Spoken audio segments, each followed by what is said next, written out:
السلام عليكم ورحمة الله وبركاته. أعوذ بالله من الشيطان الرجيم. بسم الله الرحمن الرحيم. اللهم لك الحمد كما أنت أهله، فصل على محمد كما أنت أهله، وافعل بنا ما أنت أهله، فإنك على التقوى وعلى المغفرة. يا أرحم الراحمين، يا ذو الجلال والإكرام، يا حي يا قيوم. وإلهكم إله واحد لا إله إلا هو الرحمن الرحيم. ألف لام ميم، الله لا إله إلا هو الولي القيوم. My dear brothers and sisters, Islam is a way of life. So we consider a religion as 24 hours way of passing life. So if by definition somebody considered a religion, what is religion? I don't want to talk on religion. I don't want to know, what is actually religion. So by definition, very basic definition, 24 hours way of passing life is called religion. And what is Islam? Islam is a religion of peace. Islam is a message of peace. Islam is a way of life of peace, in which the 24-hour ways of life, they are according to the way, according to the lifestyle, according to the days and nights, according to the tertib, the organized way of Rasulullah sallallahu alaihi wasallam, the last messenger of the Prophet Hazrat Muhammad sallallahu alaihi wasallam. So many things and many practical deeds have been noticed from Rasulullah sallallahu alaihi wasallam in all ways of life, in days, in nights, how to spend the day and how to spend the night, how to do different acts in the life. Everything has been explained. Yeah, for sure, if somebody, for example, say the Prophet did not explain how to do some laboratory experiments, or how to drive a car, for sure it's not there, but still because the way of life is there, how to pass the way of life according to the respective aims and decisions. All of us, for sure, you, me, or any of us, we do any act in the life because of two reasons, only two reasons. The first reason could be because it could be our aim of life, or it could be our aim of some specific decision, or second, it could be because of an order. Okay, it's like a supervisor, boss, or your teachers, or for example the people who have been doing job, the CEO or someone, the officer, they ordered you to do that thing. So if you make this way of life, that Islam, the 24 ways of Prophet, to be followed, not because of your aim, to be followed because of the orders, you consider the order part in, then you don't have your free will left. So but if you put, it's my aim of life, if you consider the aim of life, maybe you're sometimes very good in following your aims, and sometimes you're a bit lazy. So but if you say it's an order, yes or no, you have to do it, yes or no, you have to do it in all aspect of life. You're sick or you're well, you have to do it. So Islam is a way in which you have to follow the orders, not your heart. So that is the reason it has been mentioned in Quran that if you love, for example, Allah subhanahu wa ta'ala is mentioning in Quran, if you love Rasulullah sallallahu alaihi wasallam, okay, so some people consider loving Rasulullah, and some people consider loving Allah subhanahu wa ta'ala. But what Quran is saying, if you love Allah subhanahu wa ta'ala, then what you have to do, you have to obey, you have to follow the way of Prophet sallallahu alaihi wasallam. Okay, then what Allah will do? Then Allah will love you. Imagine, if Allah is loving someone. So the things are a bit different. Coming back to our topic, what we are trying to say, that Islam is the way of peace. Islam is the life of peace.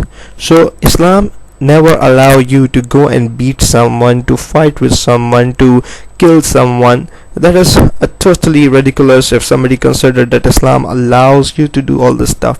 Okay, well, we will put with some few minutes back we have a discussion in which the brother is saying that, well, in Islam there are a lot of battles which was being fought by Prophet sallallahu alaihi wasallam, that Rasulullah Muhammad sallallahu alaihi wasallam. So we will have a deep look into the first battle of Islam, for sure, which is the Battle of Badar. So as I told you, that Muslims were never allowed to fight during the first 13 years of stay in Makkah, when the Rasulullah sallallahu alaihi wasallam revealed Islam. So they were not allowed to fight during the first 13 years, when they were staying in Makkah.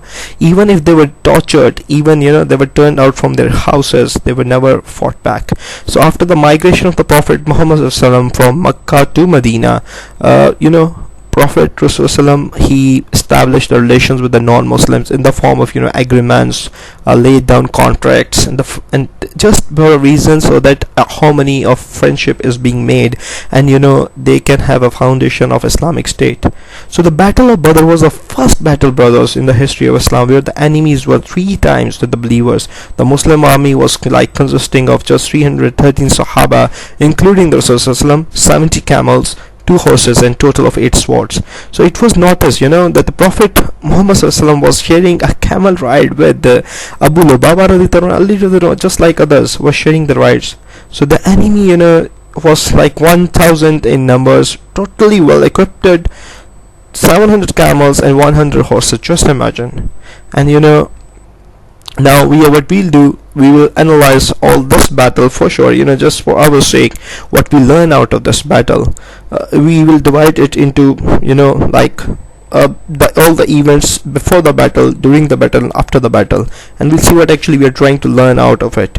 So we go first to the before the battle events. So before the battle, Prophet Muhammad was like extremely worried, and he was praying again and again to Allah subhanahu wa ta'ala that Allah, if these Muslims were defeated, then there will be hardly any Muslim left to carry the work of Allah subhanahu wa ta'ala, to raise the name of Allah subhanahu wa ta'ala in the world, to tell the people about the books of Allah subhanahu wa ta'ala.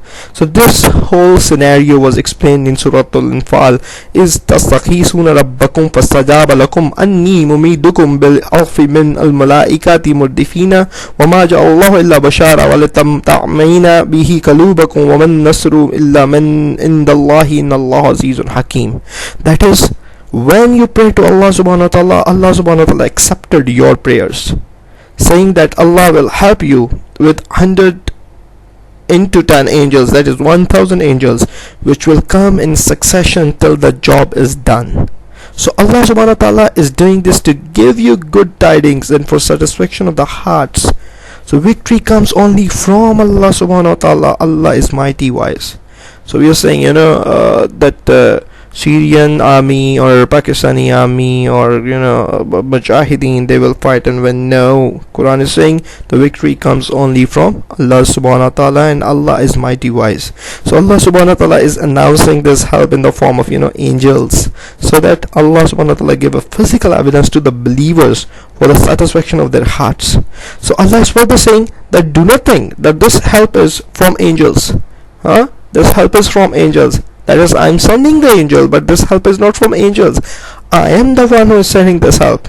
So actually victory and help come from Allah subhanahu wa ta'ala alone, who sent these angels as well.